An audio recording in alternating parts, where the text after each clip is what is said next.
Prophet Muhammad is known as a man of immense patience, wisdom, and mercy. He was not only a spiritual guide, but also a leader who navigated through some of the most difficult challenges any person could face.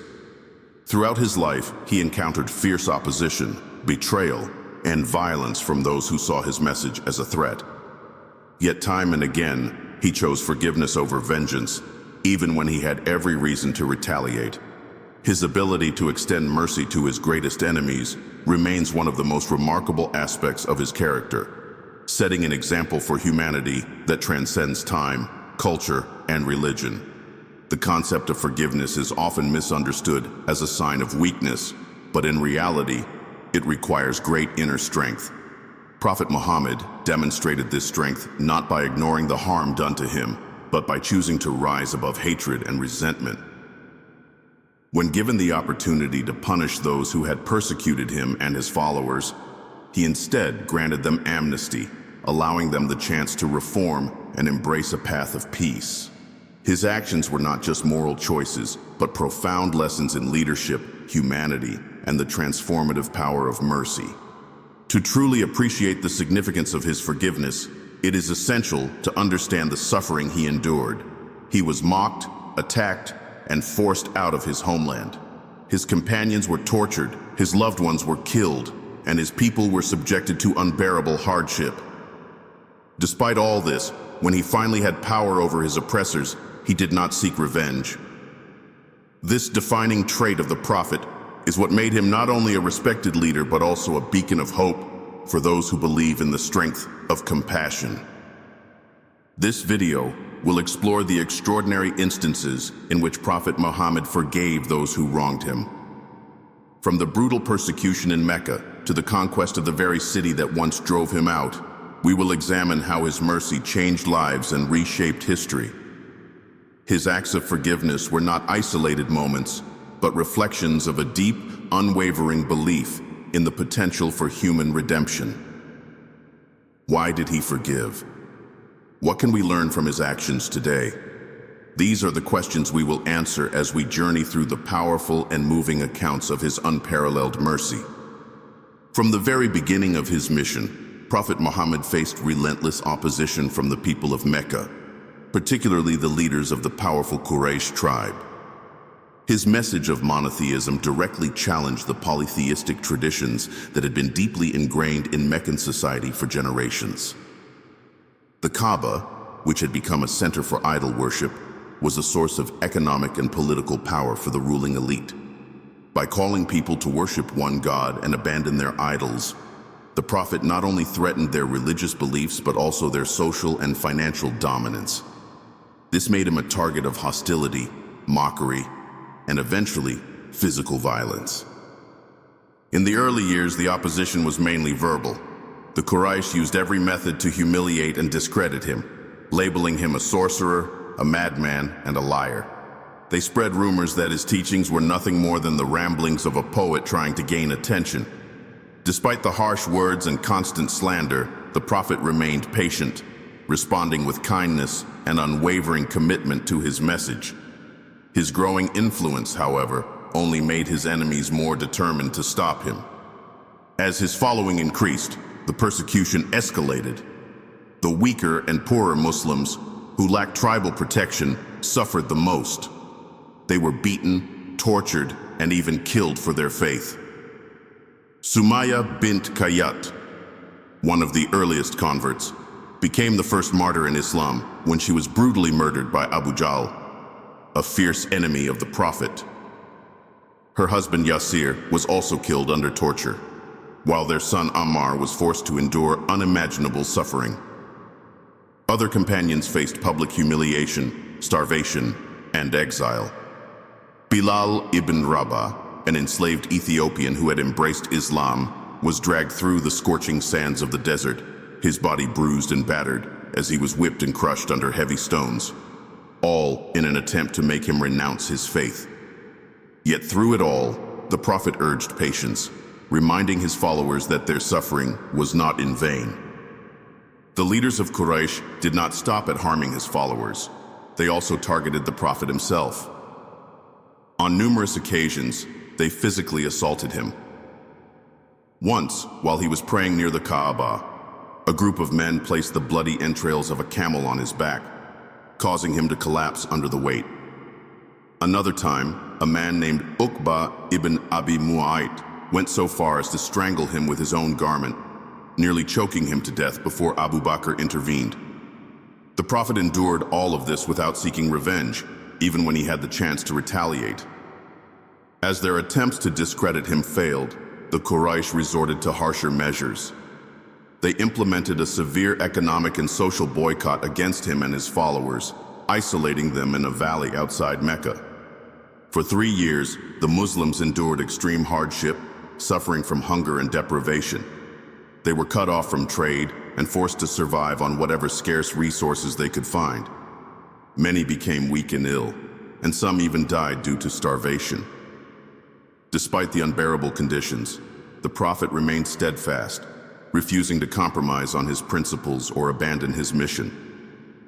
The loss of his beloved wife Khadijah and his uncle Abu Talib during this period made his situation even more difficult.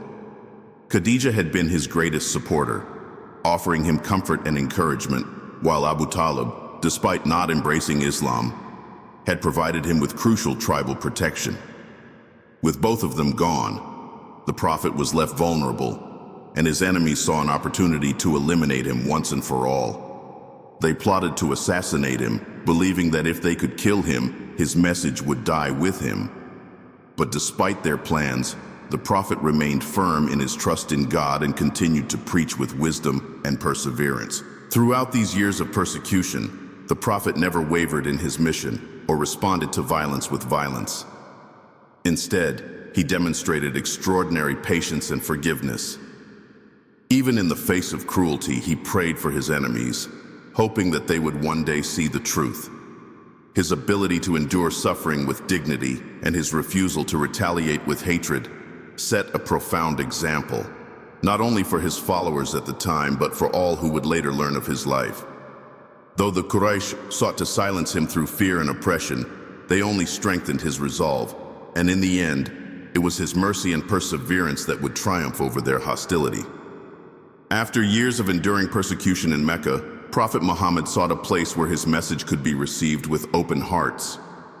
Mecca had become increasingly hostile, and with the recent deaths of his wife Khadijah and his protective uncle Abu Talib, his situation had become dire. Realizing that his safety and the success of his mission were both at risk, he turned to the city of Taif, hoping that its people would offer him support and a new base to spread the message of Islam. Accompanied by his loyal companion Zayd ibn Haritha, he made the journey with hope, believing that the influential leaders of Taif might accept the truth where the Quraysh had failed. Upon arriving in Taif, the Prophet approached its 3 main tribal leaders, presenting his message of monotheism with the same sincerity and wisdom that he had shown in Mecca. Instead of welcoming him, however, they rejected him in the harshest possible way. They mocked him, ridiculed his words, and dismissed him with arrogance. Their refusal was not just verbal. They took their hostility a step further by inciting the townspeople against him. He was forced to walk through the streets as mobs of people hurled insults, stones, and debris at him. Children and slaves joined in the attack, pelting him with rocks until his body was bruised and bloodied. His feet were cut open, and with each painful step, he left a trail of blood behind him. Zayd tried to shield him, but the assault was relentless. The Prophet, who had come in peace, left the city humiliated and wounded. Weakened and exhausted, he finally found refuge in an orchard on the outskirts of Taif. There, under the shade of a tree, he turned to his Lord in one of the most profound prayers ever recorded. With his heart heavy and his body aching, he poured out his sorrow, not in anger or complaint, but in humility and faith. He acknowledged his weakness and the harshness of the world, but rather than asking for vengeance, he entrusted everything to God's will. His words reflected the depth of his patience, resilience, and unwavering trust that whatever happened was part of a greater plan.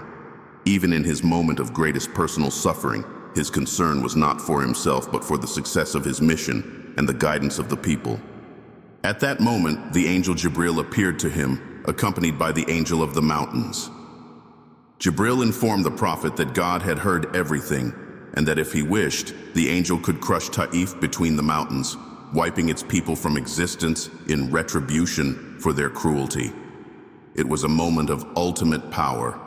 The Prophet had endured immense suffering, and now, with a single command, he could bring destruction upon those who had wronged him. But instead of revenge, he chose mercy. He declined the offer, saying that perhaps if not them, their descendants might one day believe. His heart, even in pain, remained filled with compassion. He saw not enemies, but people in need of guidance. This act of forgiveness was not just extraordinary, it was revolutionary. In a world where retaliation was the norm, his decision to spare Taif demonstrated the highest level of moral integrity.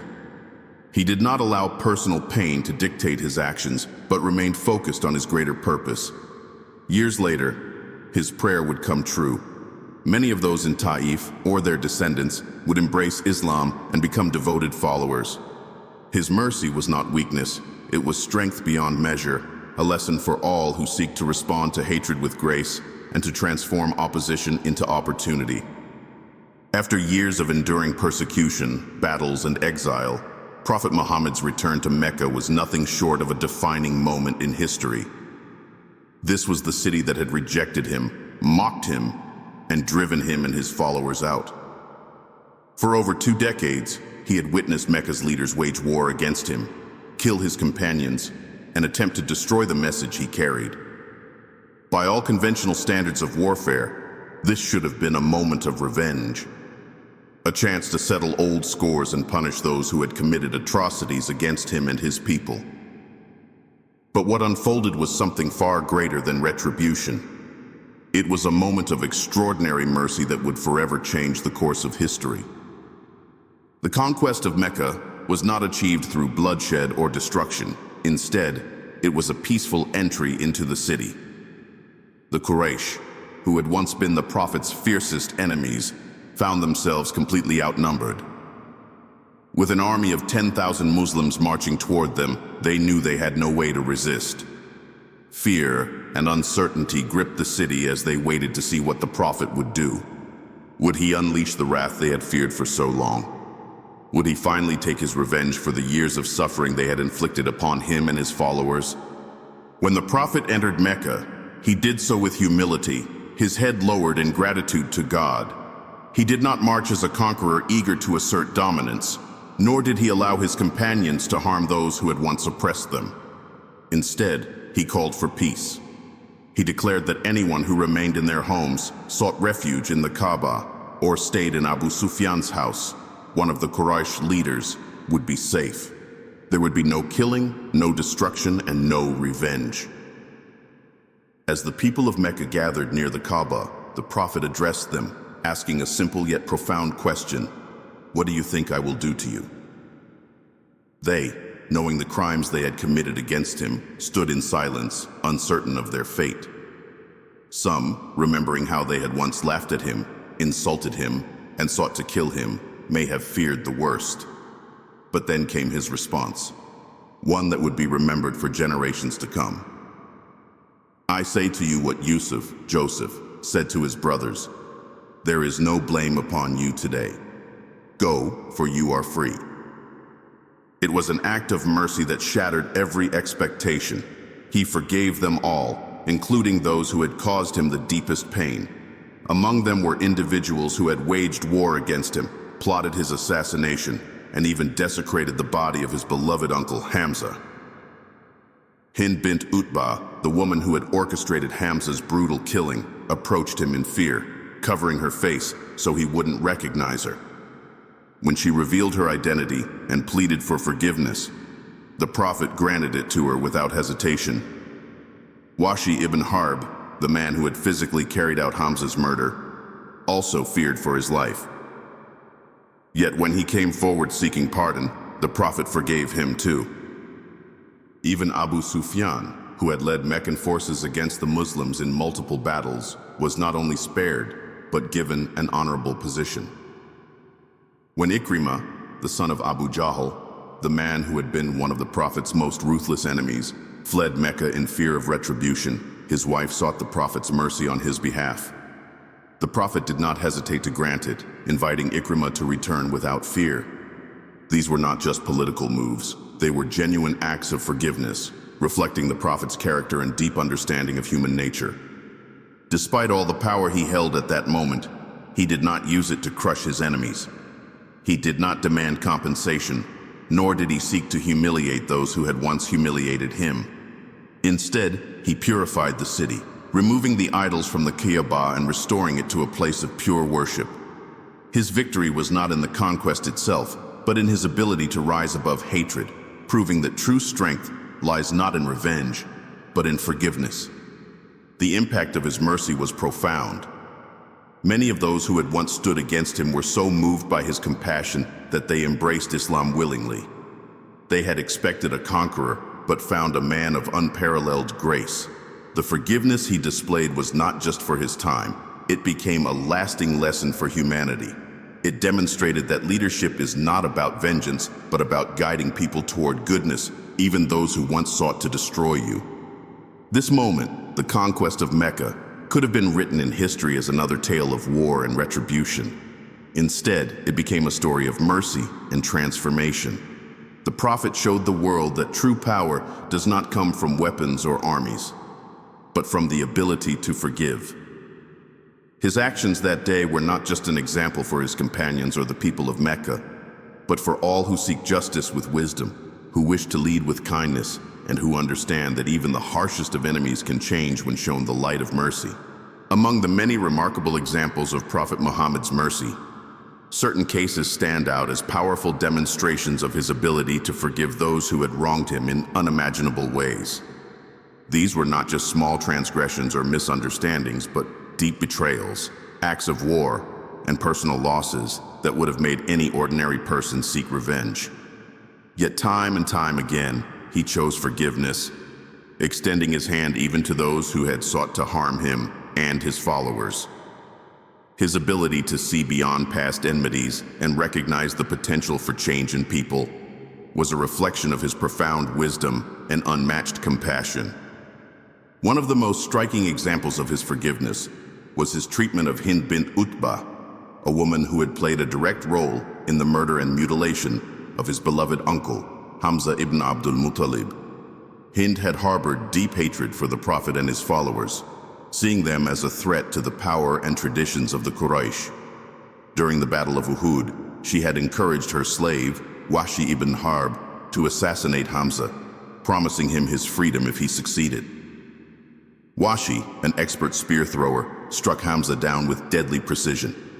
Not only was Hamza killed, but Hind, in a moment of savage triumph, ordered that his body be mutilated. She cut open his chest and, according to some reports, even attempted to chew his liver as a symbolic act of vengeance. Years later, when Mecca was conquered, Hind feared for her life. She knew the pain she had caused the Prophet and expected retribution. Disguising herself, she approached him hesitantly, overwhelmed by the realization that he now had absolute power over her. When she finally revealed her identity, she pleaded for mercy. Instead of responding with anger or condemnation, the Prophet forgave her without hesitation. He did not demand retribution for Hamza's death, nor did he allow his personal grief to cloud his judgment. His only condition was that she abandon her past enmity and embrace the path of peace. Hind, deeply moved by this act of kindness, eventually accepted Islam. The woman who had once celebrated the Prophet's losses became a follower of the very faith she had fought against. The case of Wahshi ibn Harb, the man who had actually killed Hamza, is another remarkable example of the Prophet's willingness to forgive. Wahshi had fled Mecca after the battle, knowing that he had committed an act that deeply wounded the Prophet.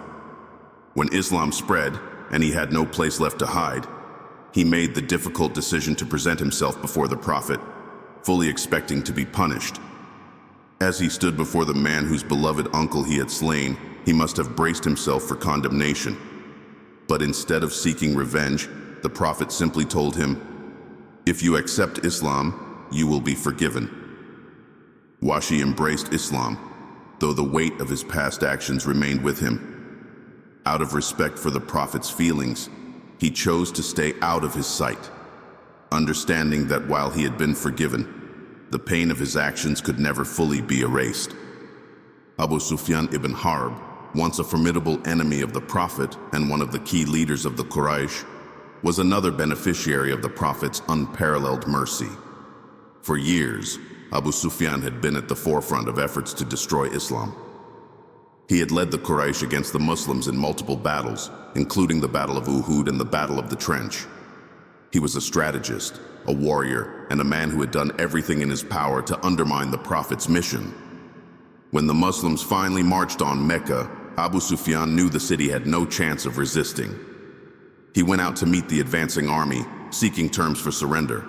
Instead of treating him as an enemy, the Prophet granted him protection and even honored him by declaring that anyone who took refuge in Sufyan's house would be safe. This act of magnanimity deeply impacted Sufyan, and he soon accepted Islam, recognizing the greatness of the man he had once opposed. Among the most dramatic stories of forgiveness is that of Ikrimah ibn Abi Jahl. His father, Abu Jahl, was one of the Prophet's most relentless adversaries, a man who had spared no effort in trying to extinguish the message of Islam. Ikrimah followed in his father's footsteps, fighting against the Muslims with the same determination. When Mecca fell, he fled in fear of retribution. However, his wife, who had already embraced Islam, pleaded on his behalf. She traveled to find him, convincing him to return and seek the Prophet's mercy. When Ikrimah finally stood before the man whose followers he had sought to destroy, he was not met with anger or punishment. Instead, the Prophet welcomed him with open arms and even reassured him that he was forgiven. This unexpected act of kindness transformed Ikrimah, and he not only accepted Islam, but later became one of its valiant defenders, proving his loyalty in battles where he fought for the very faith he once tried to eradicate. Another remarkable story is that of Suhail ibn Amr, a gifted orator and one of the most vocal critics of the Prophet in Mecca. He had been instrumental in opposing Islam and was the one who negotiated against the Muslims during the Treaty of Hudaybiyah, ensuring that its terms were unfavorable to them. When the Muslims conquered Mecca, Suhail feared that he would be executed for his role in resisting the Prophet for so many years. Instead, the Prophet forgave him completely, allowing him to remain in Mecca without any repercussions. This act of mercy had a profound effect on Suhail, who later became a dedicated Muslim and used his powerful voice to spread the message of Islam instead of opposing it. These cases demonstrate a consistent theme. The Prophet did not hold grudges, nor did he let past enmities cloud his vision of a better future. He recognized that human beings, no matter how misguided, had the capacity to change. He did not define people by their worst mistakes, but instead gave them the opportunity to redeem themselves. His ability to forgive was not based on weakness or fear, but on a profound understanding of the power of mercy. Instead of creating lifelong enemies through vengeance, he turned former adversaries into allies, many of whom went on to contribute significantly to the growth of Islam. The lessons from these stories extend far beyond their historical context. They teach us that forgiveness is not just about absolving someone of their wrongdoing. It is about breaking the cycle of hatred and giving people the chance to transform. In a world where conflicts often lead to long-lasting feuds and grudges, the Prophet's example reminds us that true strength lies in the ability to let go of anger, even when justice seems to demand retribution. His mercy changed the hearts of his fiercest enemies, and in doing so, changed the course of history. His actions continue to inspire, serving as a timeless testament to the power of forgiveness. The Prophet Muhammad's character was defined by kindness, patience, and an extraordinary capacity for forgiveness. His ability to show mercy was not limited to moments of triumph, but was evident in every stage of his life. From his earliest years as a prophet, when he was insulted and rejected, to his later years as a leader with immense power, his responses were always measured with wisdom and compassion. His forgiveness was not born out of weakness, nor was it a political strategy, it was deeply ingrained in his nature, a reflection of his belief in the transformative power of mercy. One of the most striking aspects of his character was his ability to separate the person from their actions. He never let past wrongdoings define a person's worth or potential. He understood that people could change, and he treated them based on what they could become rather than what they had been. This ability to see beyond someone's worst actions was what enabled him to forgive those who had harmed him most. He did not hold on to grudges, nor did he allow anger to cloud his judgment. Even when he had the power to retaliate, he chose the path of mercy. His interactions with his closest companions, as well as with strangers, demonstrated a consistent approach to dealing with conflict. He did not react with hostility, even when provoked. When people insulted him, he remained silent or responded with calm wisdom. When they attacked him, he endured with patience. His resilience in the face of cruelty was not passive submission, but an active choice to rise above the cycle of hatred and vengeance. This level of self-control and restraint was what made his forgiveness so powerful. It was never forced upon him. It was always a conscious decision. One of the most well-known examples of his character was the way he treated those who had wronged him in Mecca. After years of persecution, exile, and war, he returned to the city not as a vengeful conqueror, but as a merciful leader. The people who had insulted him, who had driven him out of his homeland, and who had fought against him, now stood before him, expecting retribution. Instead, he forgave them. This act was not just symbolic. It was a genuine extension of his belief that even the worst of enemies could become allies if given the chance. His decision to forgive was not just about ending a conflict. It was about healing a society, rebuilding trust, and setting a precedent for future generations. His personal experiences also demonstrated his deep commitment to forgiveness. Throughout his life, he encountered individuals who betrayed him, lied to him, and even sought to kill him. Yet he forgave them when they sought his pardon. He did not let his personal emotions dictate his actions.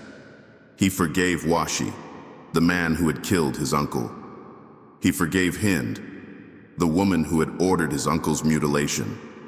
He forgave Abu Sufyan, a man who had fought against him in multiple battles. His mercy was not conditional on whether people deserved it. It was given freely because he believed that forgiveness could change hearts in a way that punishment never could.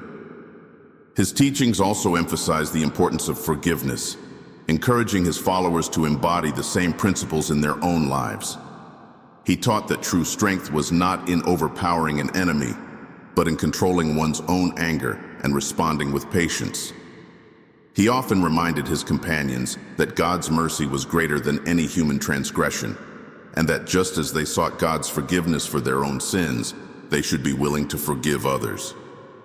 He reinforced the idea that forgiveness was not just an act of kindness, but a form of spiritual and emotional liberation. Holding on to anger and resentment was a burden, while forgiving allowed the heart to find peace. Even in moments of deep personal loss, he displayed a level of forgiveness that was beyond human expectation.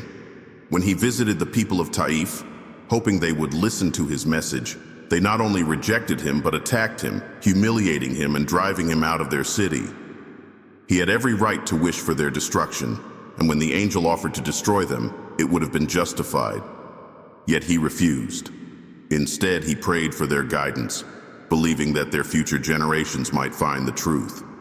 His ability to think beyond his immediate pain, to see the long-term impact of mercy, was what made his forgiveness so extraordinary. His approach to leadership further reinforced the power of his character.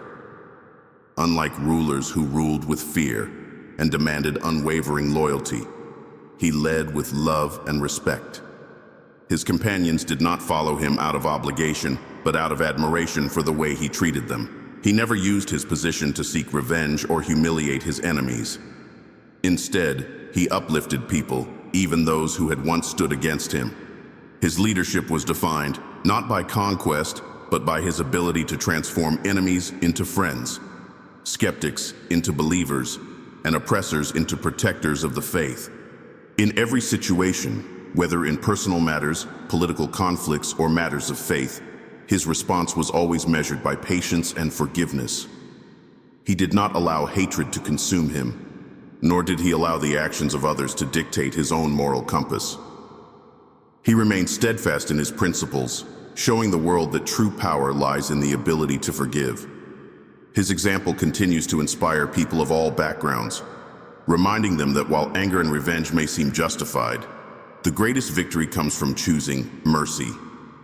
The lessons from his life are as relevant today as they were in his time. In a world that often glorifies retaliation and holding grudges, his story stands as a reminder that forgiveness is not a weakness, but a profound strength. It is a force that can change hearts, mend relationships, and create peace where there was once hostility. His ability to forgive shaped the course of history, proving that acts of kindness and mercy leave a far greater impact than any act of vengeance ever could. The examples of Prophet Muhammad's forgiveness are not just historical events. They serve as timeless lessons that continue to resonate today. His actions teach that mercy is not a passive act, but an active and deliberate choice that requires immense strength. Forgiveness is often misunderstood as weakness, as though it means surrendering to injustice or accepting wrongdoing without accountability. However, the Prophet's life demonstrates that true forgiveness is an assertion of inner power, a conscious decision to break free from the cycle of hatred and retaliation. In a world where conflict, personal grievances, and social divisions seem more prevalent than ever, his approach to dealing with adversity provides a blueprint for those seeking peace and reconciliation. One of the most significant lessons is that forgiveness has the power to transform individuals. The Prophet did not merely forgive for the sake of moving on. He forgave with the hope that his enemies would find guidance and change. Many of the people who opposed him with the most hostility, those who sought to kill him, who spread false accusations, and who caused immense suffering to his followers, later became some of the most devoted defenders of Islam. This transformation was not achieved through punishment or vengeance, but through the power of mercy.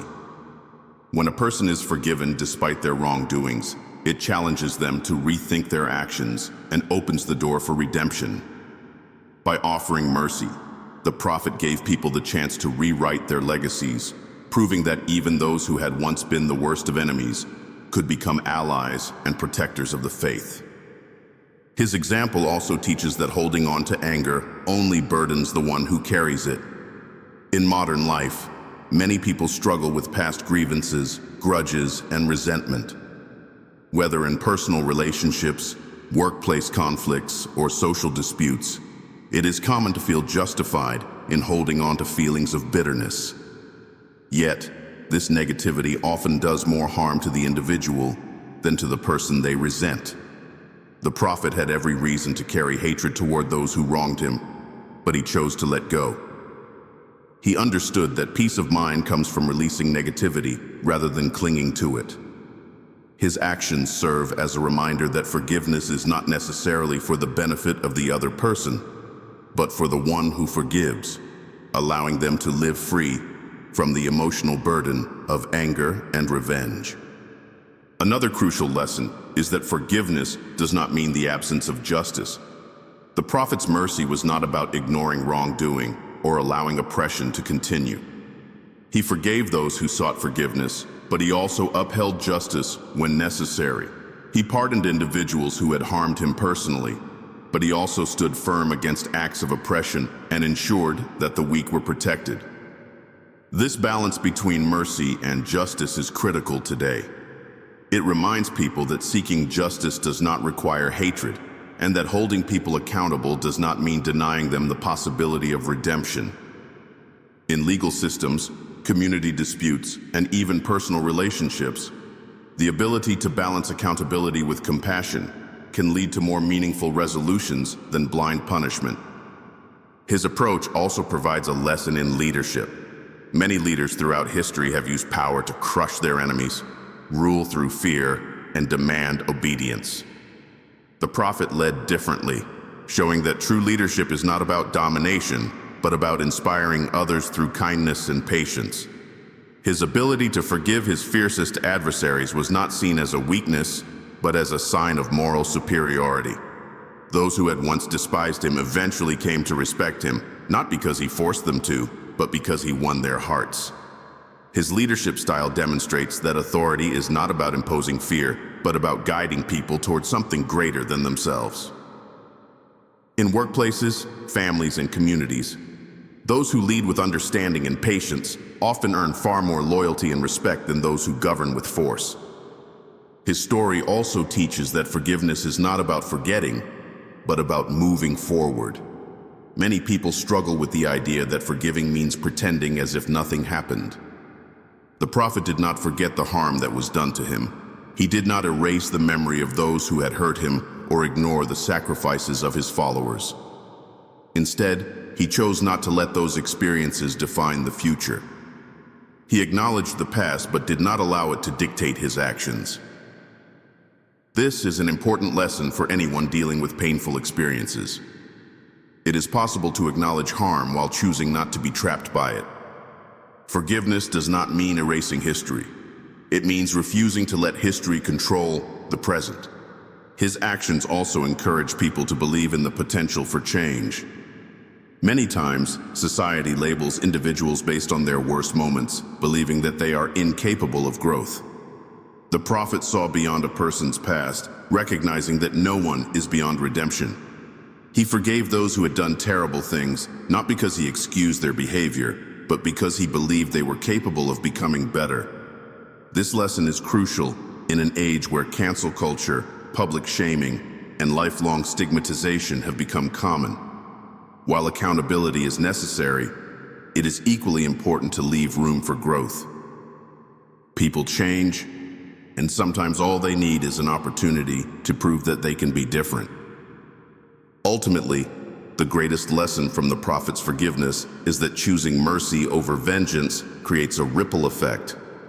When someone forgives, it often inspires others to do the same. His mercy changed the course of history because it softened the hearts of his former enemies, allowing Islam to spread not through force, but through transformation. In everyday life, the choice to let go of grudges, to offer kindness instead of retaliation, and to approach conflicts with patience rather than anger can have a similar effect. Whether in family disputes, friendships, or larger societal issues, the ability to extend mercy can bring peace where there was once hostility. His life is a testament to the power of forgiveness. In a world that often values retaliation and punishment, his story stands as a reminder that true strength lies in mercy. He had every reason to seek revenge, yet he chose to rise above it. His actions were not just moments in history. They were lessons for anyone who seeks to find peace in their own life, to build bridges where there were once walls, and to choose understanding where there was once conflict. The legacy of his forgiveness continues to inspire, proving that the ability to forgive is one of the most powerful gifts a person can possess.